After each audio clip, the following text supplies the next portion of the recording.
Good day. It is another interesting time as we consider grammar, with the topic being types of dependent clauses. Can you say that again? Types of dependent clauses. Thank you. Can you read out the lesson objectives? One is to review clauses. Review clauses. Then list the types of dependent clauses. List the types of dependent clauses. Discuss noun clause as an example of a dependent clause. Discuss noun clause as an example of a dependent clause. Then identify noun clauses and their functions in sentences.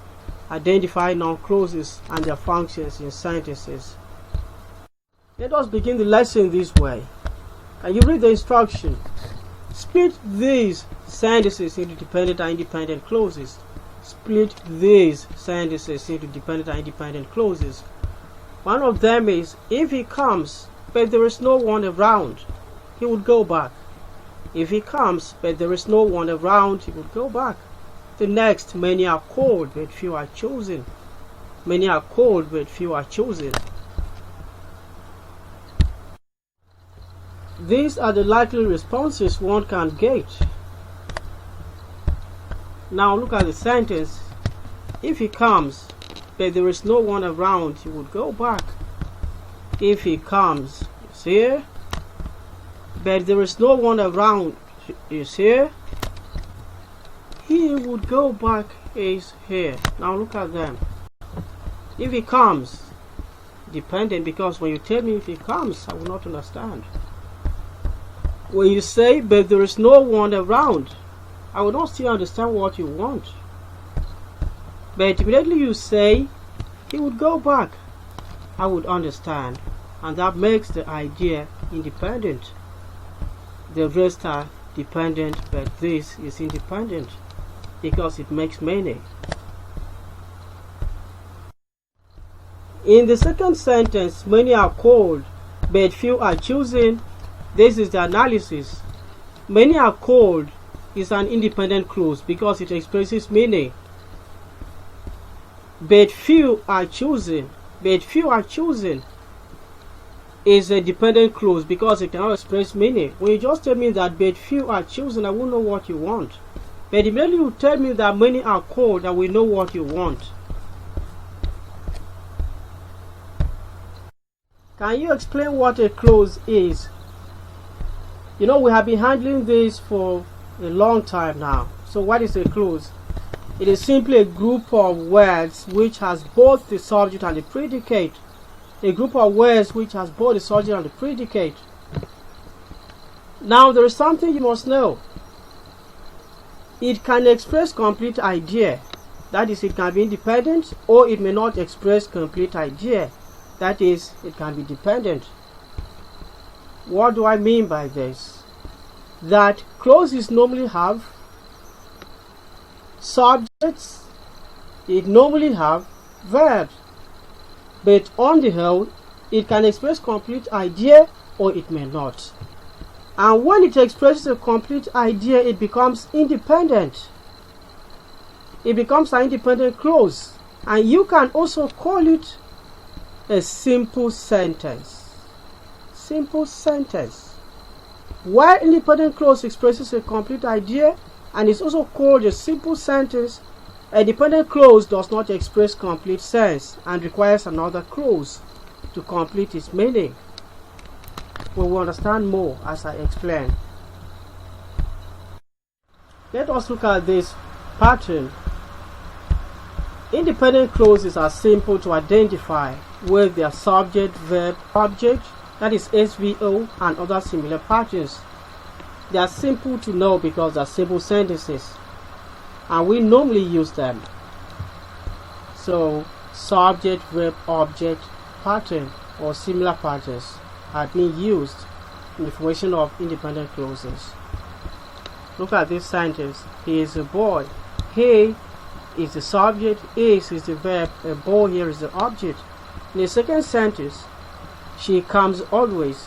She is the subject, comes is the verb, and always here is the adverb or adverbial. Simple independent clauses are very simple to identify. That is why most times will not be examined using them. Emphasis is more on the dependent clauses, and I urge you people to pay close attention as we study them today. Now, dependent clauses. How do you know them? Dependent clauses are signaled. That means they are introduced by subordinating conjunctions. Subordinating conjunctions are conjunctions that help you to connect clauses or ideas. For example, hold them with me. If, when, after, though, so that, provided that, once, unless, so far as, inasmuch as, like, etc. For example, he will do the job provided that you pay well. He will do the job provided that you pay well. You can see that you can still reverse them. Provided that you pay well, he will do the job. You know, provided that you pay well, he establishes a condition for doing the job. What I'm saying is that you can reverse clauses. Dependent clauses are also introduced by relative pronouns. Relative pronouns. These are pronouns that try to link ideas or describe nouns. They link ideas or describe nouns. Who, that, which, whom, whose, whosoever, whichever, what, whatever. Look at these sentences. I like the phone which I have seen. Which I have seen here is the dependent clause, and it describes what for. What I have seen is what I like. Now here you see that you start the sentence with the dependent clause. What I have seen here becomes the subject, and the complement is what I like. Is what I like. Let us look at types of dependent clause. The types of dependent clause. One of them is noun clause. Noun clause. Can you call them with me? Noun clause. Another one adjectival or relative clause. If you don't want to call it adjectival, you call it relative clause. And the last one is adverbial clause. Adverbial clause. Adverbial. Noun clause, adjectival clause, adverbial clause. They are types of dependent clause. For the purpose of this class, we shall consider noun clause because there is much to discuss on each of them. So we will target the noun clause today. Let us look at these words one after the other. Noun, adverb, adjective, because they are very important to what we are going to do about dependent clauses. If you can discuss dependent clauses without knowing what these concepts are, it is a waste of time. So pay close attention. Noun. What is a noun? Any name. Any name can be a person, place, animal, event, state, activity, and others. State here means someone's feeling, happiness, joy. We can find it as a subject. Where do we find nouns? Pay close attention, because when you find nouns, it's exactly where you find noun clauses and noun phrases. The same functions. You can find noun as a subject, the object, or complement in a sentence. I will explain subject. Subject means the doer of the action in a sentence. The object here is the person affected by the action of the subject, while complement here are words or what you have added to a word to explain it more. Let us look at these examples. Amina plays football. Amina is a name. Football is a name. But Amina here is the subject. Football here is the object, because football is affected by the action plays, which is done by Amina. The second sentence. He is seated on. He is seated on. If you just say he is seated on, the idea is not complete. Then can you add a complement? A chair. So a chair here becomes complement of the preposition on. Complement of the preposition on. A little information you are added to the preposition on so that it may have more meaning. Number 3. The organization has elected Netona president. What are names here? The organization. You have Netona, you have president. Now let us look at them. The subject is the organization. Has elected, here is the verb. Has elected the verb. Then who is on the receiving side of that verb done, of the action done? Netona. It becomes the object. Object. Now president here, what does it refer to? How is it relevant to this sentence? It explains more on Netona. So it is the object complement. Netona here is the object, and this complements Netona. Tells more on Netona. Complement helps you to know more. It helps to tell more. The organization has elected Netona president. So president here is object complement, and the object is Netona. Pay close attention to this, because if you discuss clauses without discussing these, as in the functions of these parts of speech, you are just wasting time.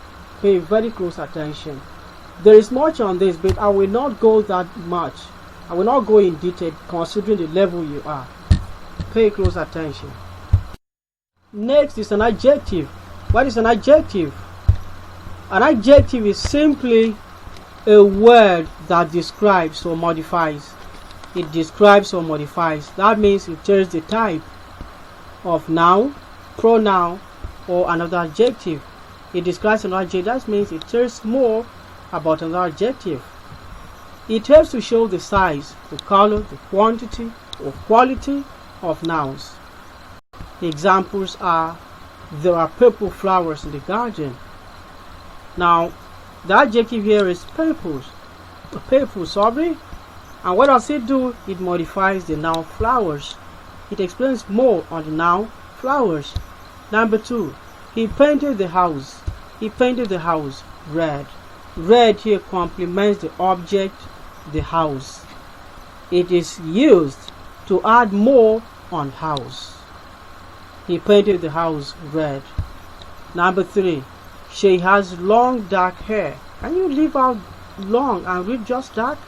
She has dark hair. Can you leave out dark and read just long? She has long hair. Can you read them now? Both. She has long dark hair. Now long here modifies another adjective, dark. Sometimes we use two adjectives at such a time. One modifies the other. Lastly, let us look at an adverb. What is an adverb? An adverb is a word that describes or modifies the verb. We say that an adjective modifies a noun. So know that an adverb modifies the verb. It modifies the verb, another adverb, or an adjective. It states when.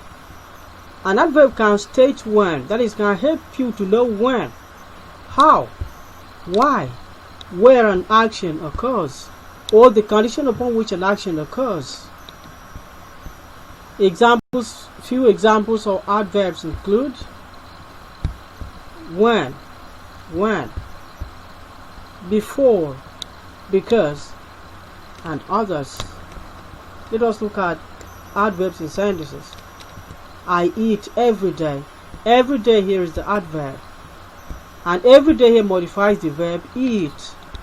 I eat every day. Next, he plays tennis. He plays tennis well. If you want to make it more meaningful, so you add so. So he plays tennis so well. So here modifies the adjective well. So here is the adverb. I'm modifying the adjective well. Number 3, Asia is always sharply dressed. Asia is always sharply dressed. What is an adverb here? Both always and sharply. So adverb sharply modifies always. When you have two adverbs in a place, one modifies the other. Thank you. Types of adverbs. We have adverb of time. Time, which has to do with when, Tomorrow, now, since, before, after. When you use these words, you are expressing time. We have place, on, at, around, by, near, outside, inside, beneath, somewhere. We also have adverb of frequency, that is how often or not something happens. Day, weekly, often, daily, sometimes, seldom, frequently. You also have that of manner, the way something happens, happily, sadly, angrily, carelessly, nicely. We also have degree, that is the extent to which something happens. Quite, too, just, absolutely, barely, extremely, entirely, almost. We also have conditioners, unless, if, provided that, in the event that, on the condition that, so long as.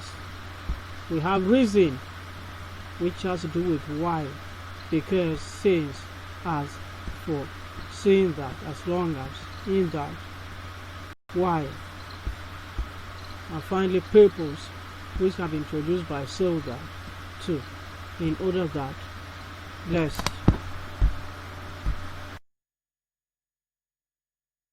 Let us now look at a noun clause proper.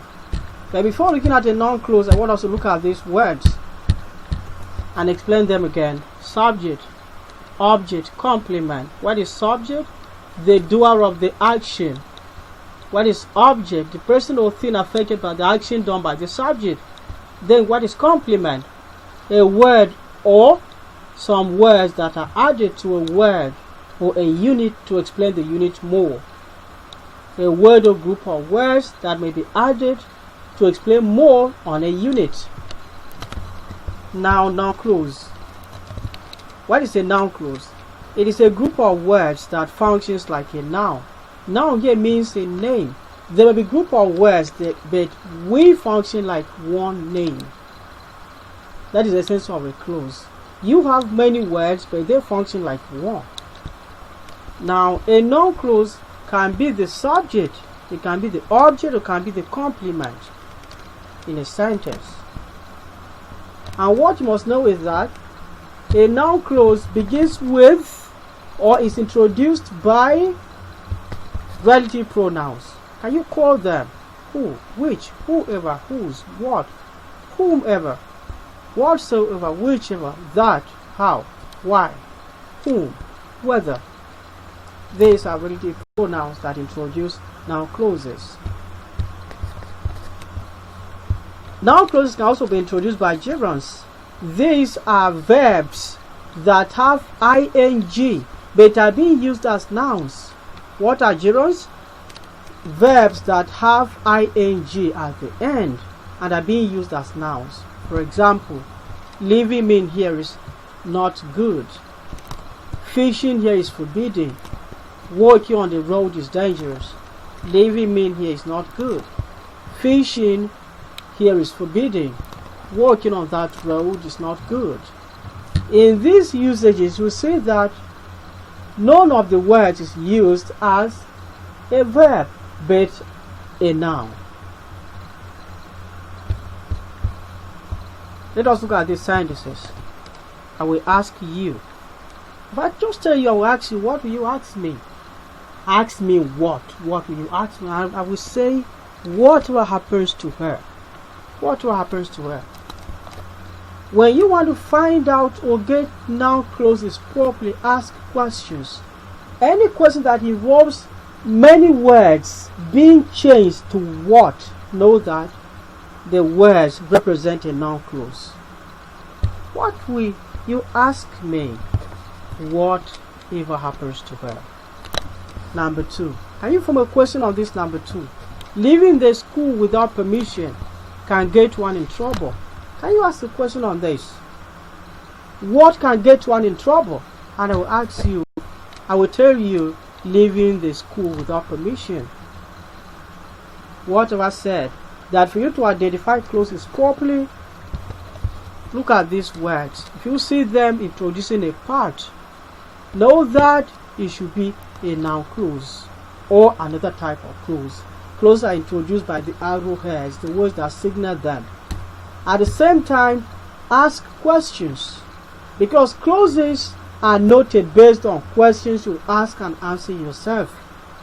We shall go on as we handle them for you to know all such questions. Like these ones, the question you can ask is what. So anything that involves you asking what is a noun clause, takes you to a noun clause, provided it's a clause. So quickly look for these words introducing the clause and ask questions. Thank you. Now, functions of the noun clause. What are its functions? Where do you find it in a sentence? As subject of the verb. As subject of the verb here means you find it as the doer of the action. The doer. This is used, or subject is using noun clause as the doer of the action. Now look at these examples. Before we discuss each, I want you to ask questions. Number one, what Dami said made his friends to laugh. Ask a question on this.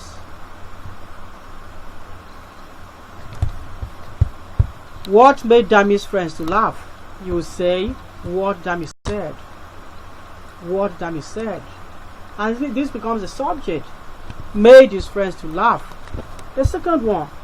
Learning mathematics in the morning impresses Sean. Can you ask a question on this?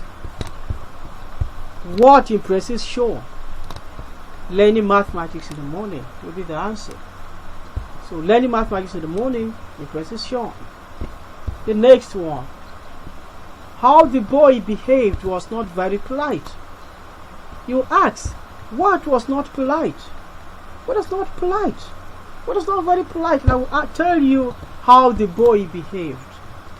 Asking questions will help a lot in identifying noun clauses.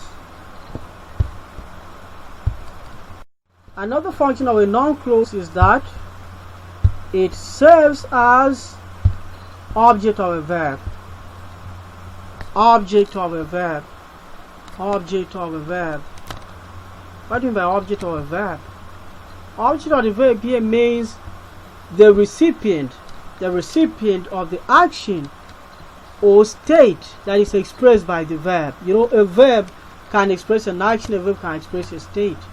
So when the verb expresses state, the thing or the person that is affected by what that verb does, or affected by that verb as done by the subject, becomes the object. What was said? Then when we talk of object of a verb, it simply means using the noun clause as a recipient of the action or state that is expressed by the verb.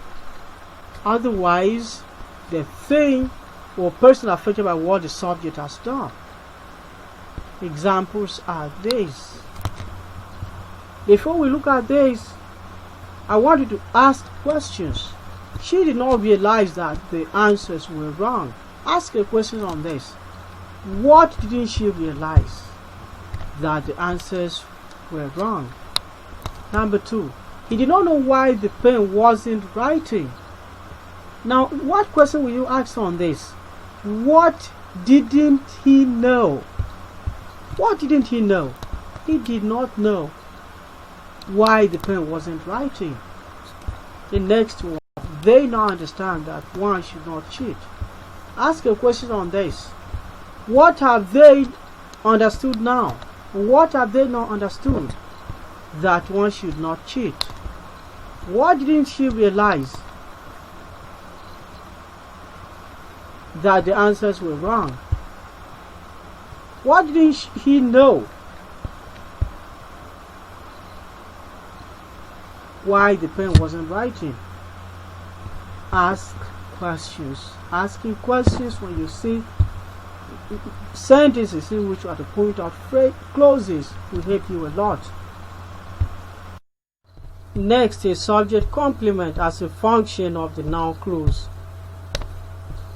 Subject complement. This means it modifies, it describes or completes the subject of a clause. It completes what the subject of the clause has started to express. Look at this.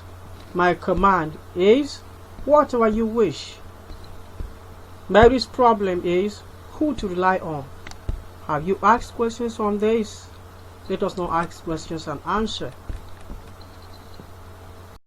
It is my command, whatever you wish. What is Mary's problem? Who to rely on. What takes you to a noun clause. Next is that of complement of a preposition. The noun clause can be the complement of a preposition. Preposition is a word that shows relationship between words or objects. On the other hand, complement here means certain words you add after a preposition. Now let us find out the prepositions first. One of them here is up, and the other is in. He cannot be the provider of. He cannot be the provider of what you need. Now the question on this: what can he not be the provider of? What you need. The next one, some people believe in. Preposition in. Believe in. What do some people believe in? Whatever they are told. Whatever they are told. Complement of a preposition. Another function of the noun clause is that of adjective complement. Adjective complement. Adjectives are words that describe. Then complement, words normally added after some words to make them have more meaning. So let us find out here. We are all scared. We are all scared. What makes us all scared? That the storm will be severe. Next, the man is angry. Can you ask a question? What makes the man angry? That someone dented his car. We are happy. What makes you happy? That we have passed all the subjects. Ask a question and answer to know correctly how to use a clause or identify a clause. Now, let us summarize the lesson. We said that dependent clauses